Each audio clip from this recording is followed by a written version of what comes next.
Assalamualaikum warahmatullahi wabarakatuh. Di sini saya akan menjawab soal nomor 2 poin A, ujian akhir semester, mata kuliah Kimia Farmasi Kualitatif dengan soalnya, buatlah bagan lengkap pengelompokan jenis-jenis bahan aktif farmasi dan khasiat farmakologisnya. Pengelompokan jenis-jenis bahan aktif farmasi.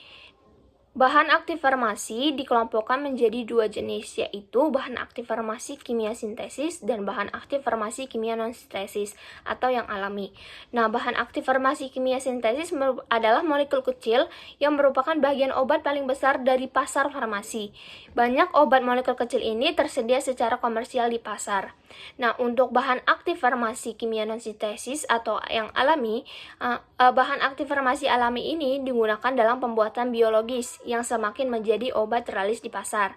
Meskipun permintaan obat ini meningkat, obat-obatan biologis saat ini jumlahnya jauh lebih sedikit dibandingkan dengan permintaan obat molekul kecil yaitu atau bahan aktif kimia farmasi sintesis.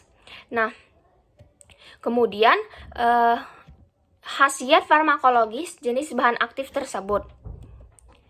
Khasiat dari farmakologis jenis bahan aktif kimia sintesis, jadi bahan aktif kimia sintesis contohnya itu adalah cannabinoid sintesis. Nah, cannabinoid sintesis ini merupakan contoh dari obat yang disintesis untuk mereplikasi efek euforia yang diinginkan dari ganja. Namun, penggunaan obat ini ditakutkan akan menghasilkan senyawa dengan potensi penyalahgunaan yang lebih besar dan toksisitas yang parah. Nah, untuk itu, untuk memahami cannabinoid alami maupun sintetik, epidemiologi maupun farmakologinya masing-masing harus tetap dipertimbangkan.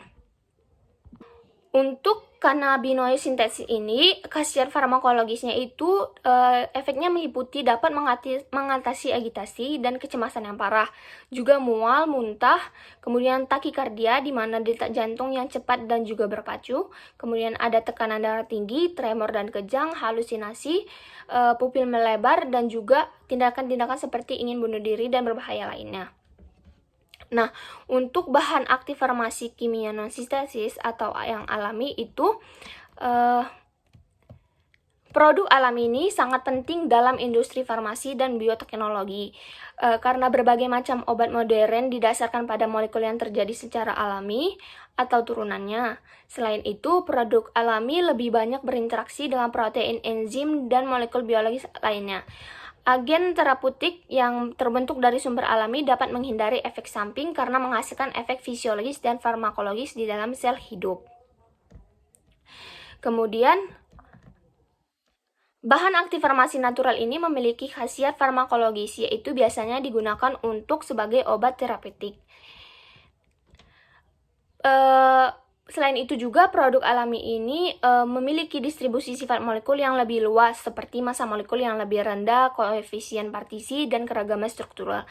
Saat ini tidak diragukan lagi bahwa bahan aktif farmasi non-sintesis atau natural produk alami telah menjadi sumber utama agen terapeutik farmasi yang inovatif.